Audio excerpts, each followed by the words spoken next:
Hi, my name is Claire Cornett, and today I'm going to be doing a video about normative ethics and comparing and contrasting J.S. Mill and Immanuel Kant. So normative ethical theory is a type of moral reasoning that emphasizes the way we ought to reason versus the way we do reason.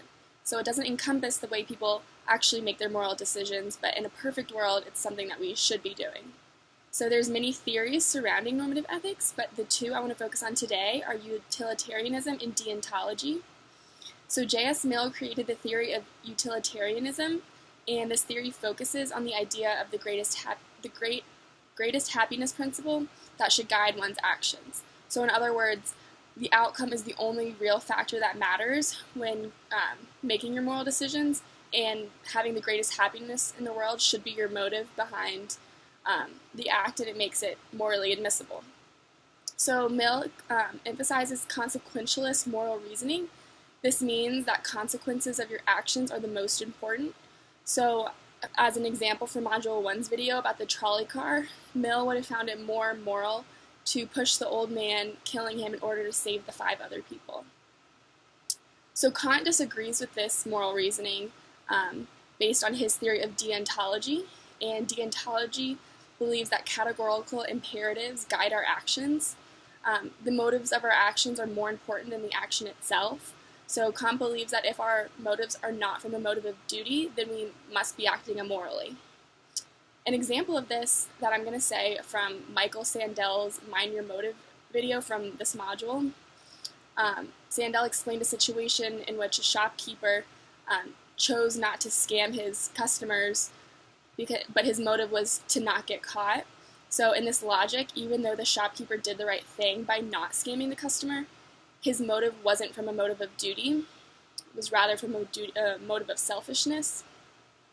And Kant emphasizes that even if an action promotes a good consequence, it doesn't have moral worth unless the right intentions were in place. So he believes that humans are capable of rationalizing, and that's what makes you capable of moral action.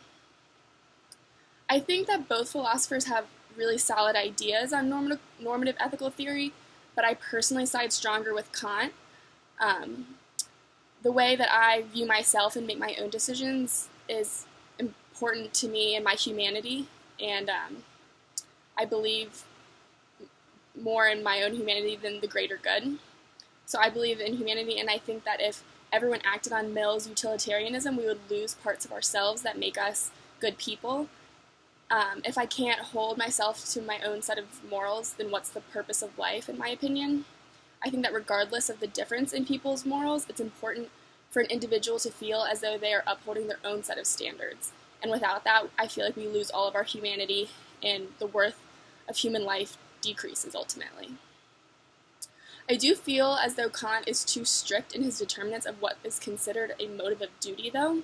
I think that every decision we make, every action we do, has some sort of selfish motive. So you could be doing a great act of community service, but by doing this act as an individual, you would feel pride and happiness in doing something for someone else. And in my opinion, that's as much of a selfish motive as anything else. So in Kant's reasoning, that would be a personal gain and not considered a motive of duty. I think that a mixture of the two philosophers' theories match the best with my own views. And I believe that I believe in having the right motives, but I also believe to an extent doing what's best for the greater good, as long as you don't have to sacrifice your humanity to do so. Thank you.